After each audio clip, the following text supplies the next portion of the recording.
Hi there, Skid Evenstadi, CEO of OneWire, and welcome to Open Door. Today we're going to go interview my very good friend Tony James, who is the president of Blackstone Group, one of the top investment banks in the world. They also do a ton of private equity work. He's a great guy. Let's go see what he's up to.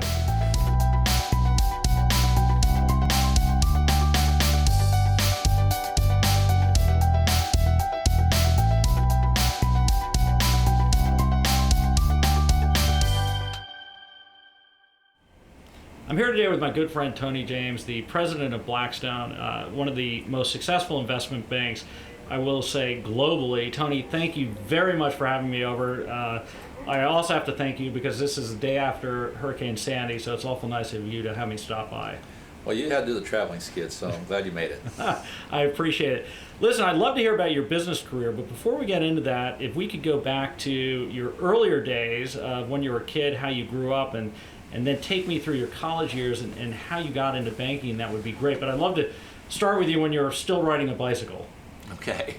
Well, I grew up in a rural town in Massachusetts outside of Boston and did ride my bicycle to school most days, actually.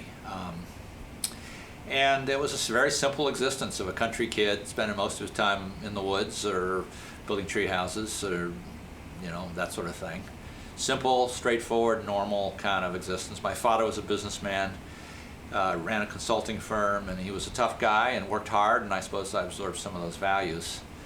And then went away to boarding school because we didn't have a high school in our little town, and then went to Harvard College and determined right away when I was a junior that I was unemployable since I think I applied to 300 jobs and didn't get any of them. So I decided that I would stay in school and go to Harvard Business School, and that's my background. Then you came to New York, and did you immediately go to DLJ? I looked around at a whole range of jobs, but one of them was DLJ, and it was a small, young, creative, growing place, and that appealed to me. I used to do a lot of search work with you guys, and you supported my business, which I truly appreciate. But it was a smaller firm, and you were instrumental in building that in that company. When you first joined DLJ, what area did you go into? I went into investment banking. There were 6 of us in investment banking then. Mm-hmm. And it was a startup area. It had been 2 years since we'd done either a merger or a public financing of any sort when I arrived. So it wasn't exactly a beehive of activity. Right. But one thing I learned about DLJ was, as compared to some of the bigger firms my friends went to, it's a hell of a lot more fun to be at a young company where you're building something mm-hmm. Than a big company where you're trying to defend and hold your own against the inroads that the young companies make. I'd rather be offense than defense. And throughout my career, everything I've done has been about building things, and that's been really satisfying because you not only have the fun of exceeding your own expectations every day, but you have the fun of leaving a lasting legacy that's much different when you left it than when you took it on. Advice to young people is get something that's growing, because that's how you get career opportunities thrown at you that you don't deserve, if you will, mm-hmm. that come at you early because the firms need you. There's boundless opportunities and there's things you can grab. In terms of your career at DLJ, you progressed from investment banking, then you started up the merchant banking group? Yeah, so I started in investment banking as an associate in 1975. In 1982, I was made head of M&A, or mm-hmm. actually co-head of M&A. And I started pushing right away. There was a new thing called leveraged buyouts. KKR had just done the first couple of deals, and I went to them and I said, we should do this. From then on, started building the merchant banking or the private equity business. Once we got into private equity, I realized we needed to have a high yield business, so we built that. Once we had a high yield business, at a peak, I knew that would turn down, so we built the restructuring advisory business. And one thing led to another, and so each of these businesses got big and successful, and ultimately out of the merchant banking, we started a real estate business, we started a secondaries business, I ultimately got Sprout as part of my mandate, and one thing led to another, as I say. Got it. And then you guys merged with Credit Suisse First Boston, and then you decided to come over to Blackstone, and since you've been here, you guys have been on fire. Tell us a little bit about that experience. Selling DLJ to Credit Suisse, I was the only employee in the firm that had to agree to stick it out as part of this, a condition of the merger. I agreed to stick it out for 2 years. I did stick it out for 2 years. But again, at that point, it was more about consolidating and shrinking and trying to hang on to with the DLJ merger. Credit Suisse became the largest investment bank in the world, bigger than Goldman Sachs or Morgan Stanley or JP Morgan in investment banking. Mm-hmm. But it was like holding onto an ice cube that kept melting in your hands. When I was co-head of investment banking right after the merger. We had 4,800 people in investment banking. 2 years later, when I left, there were 2,200. And there was some learning with that, but it was hardly a very positive experience. And so that's kind of how it played out.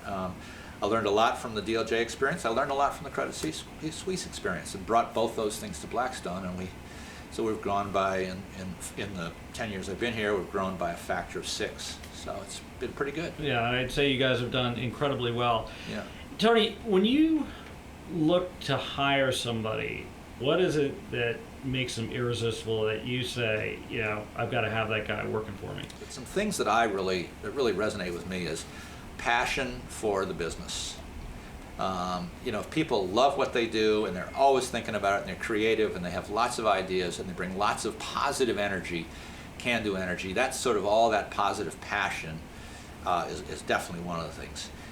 And then I have no patience for internal politics, and I have no patience for negativity. So I want culture carriers. I want people that are team oriented. I want people that put the firm first, put their teams first. It's never about them or their interest. Tony, in terms of giving back, I know you're involved in a number of charities. What are your views on that? What are you involved with these days? Well, I'm involved with a number of charities, and I have to say I'm not proud of my attendance record at some of these board meetings and whatnot, because there are only so many hours in the day, and perhaps I've overdone it. But my charities fall into 3 kind of categories, I guess. Mm-hmm. I'm involved with 4 or 5 environmental causes, and I care a lot about that. I'm a hunter and a fly fisherman, and it's near and dear to my heart and my passion and everything else, and I really enjoy it, and I enjoy the people involved and everything else. So that's a really core pillar for me. Mm-hmm. And I think as a society we have to be mindful of what we're doing in the environment. Secondly, I've been very involved in, and my wife and I, very involved in education, because that's not only what you can give your children, it's what every child should have in order to have a fair break and an even shot. And so we support huge numbers of educational causes. And then the third leg to the stool really is New York City institutions that are important to the vibrancy of our community. And it's what makes New York, New York, and what keeps the city vibrant, and so on and so forth. So those are the 3 and kind of things. And I think it's incumbent upon anyone I've been really lucky in my career and really lucky in my life. And what I can do is give back to that. And frankly, I think that's an obligation anyone and everyone has. Got you. Well, listen, I'm here again today with Tony James. Again, after Hurricane Sandy, I'm very impressed that you're here, and hopefully you're impressed that I'm here, Tony. Absolutely, Skip. But I can't thank you enough for your time, and appreciate it, and wish you continued success. Thanks. Okay.